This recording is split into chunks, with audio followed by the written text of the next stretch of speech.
தமிழ்நாட்டின் நெற்களஞ்சியமான தஞ்சையில் புகழ்பெற்ற பாரம்பரிய திருவிழாவான முத்துப்பள்ளக்கு மற்றும் கருட சேவையை தொடர்ந்து பல வருடங்களாக நடைபெற்று வந்த அம்மையப்பர் ரிஷப வாகன காட்சி தற்போது 3 வருடங்களாக தஞ்சை சிவபூதகணங்கள் மற்றும் தஞ்சாவூர் அடியார் கூட்டங்களால் நடத்தப்படுகிறது.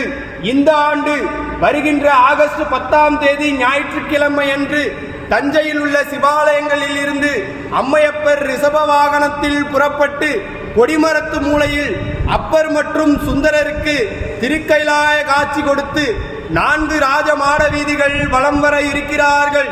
அனைவரும் தவறாமல் கலந்து கொண்டு திருவருளை பெற வேண்டுகிறோம். மென்மைகொள் சைவ நீதி விளங்குக உலகமெல்லாம்.